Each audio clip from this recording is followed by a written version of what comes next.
The civilian committee probing the events leading up to October 7 heard testimony from witnesses Tuesday, including from IDF reserve officers. The body leading the probe is made up of legal and security experts and was announced earlier this month by families of those killed on October 7, representatives from kibbutzim that were attacked, and civil society groups. One of the primary goals of the committee is to instigate the foundation of a state probe, which has been shot down by Israel's political echelon. The Hamas terrorists knew that the IDF knows how to handle a maximum of 5 points in parallel, Democrats' party leader Major Gen. Res. Yair Golan told the committee Tuesday. Golan's activities on October 7. Golan famously drove south on October 7, rescuing numerous Israelis from Hamas attacks and working with IDF forces in the area. Labour Party leader Yair Golan attends a faction meeting at the Knesset, the Israeli parliament in Jerusalem, on July 22, 2024. Hamas understood that, in the case of a widespread raid, they could create a numbers advantage and defeat IDF forces at every point when it is impossible to move forces from place to place. Golan touched on intelligence failures prior to October 7, saying that there was confidence that we knew everything. It was comfortable to deceive ourselves.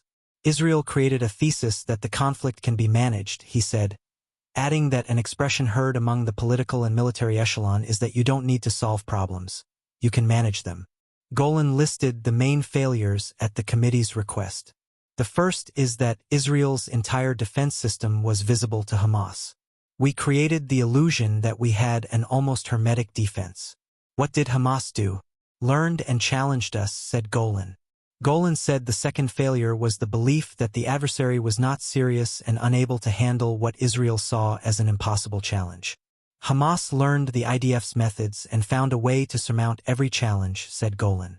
The IDF has static observers, so Hamas threw a grenade straight into the observation point, which he offered as an example.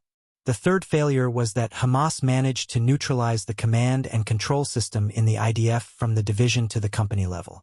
They had precise information. When asked by the committee if he thought threats by individuals to suspend their reserve service during the judicial overhaul hurt the Air Force's capabilities, Golan said that they did not. Amos Gannett, a reserve officer in the Southern Command, also addressed the committee. In all military exercises, the orders began with the words, 60 Nukba terrorists have infiltrated. No one expected 3,000 terrorists. Gannett said he has been in his battalion for 7 years and participated in many exercises. In spring of 2021, when we asked what the defense method would be, we were told we're working on it. At the end of 2018, terrorists were allowed to come to the fence as long as they were not armed. The meaning of this: from that moment, there is no security perimeter. Granote laid out other events in the lead-up to October 7, saying that a senior official in the region who is responsible for the security barrier told me at the end of March that, 2 weeks before the attack, terrorists came to the fence and blew up all the locks. In the past, they would have been shot. Now they are allowed to go to the fence. That same authority alerted officials about it. They told him to change the locks. Everything is fine, he said. Gannett also told the committee about his experience arriving for reserve duty on October 7, saying that technical difficulties made it hard to get the tanks out of emergency storage. The regular service soldiers did not share with us how the tanks were maintained, he said. I don't blame the emergency storage staff. They were 4 staff for 70 tanks.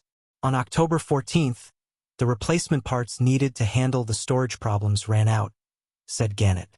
The spare part in question costs around 50 shekel, he added. Gannett said that he alerted his division to the storage problems 2 years ago. Chaim Yalin, former Eshkol Regional Council head and resident of Beery, touched on the 2012 decision to take guns out of the homes of residents and move them into an armory. If someone had made the decision that weapons are in homes and safes, the whole event would have changed, he said. I'm not saying that 300 Nukbas wouldn't have come in. I'm just saying we wouldn't have had only 6 weapons.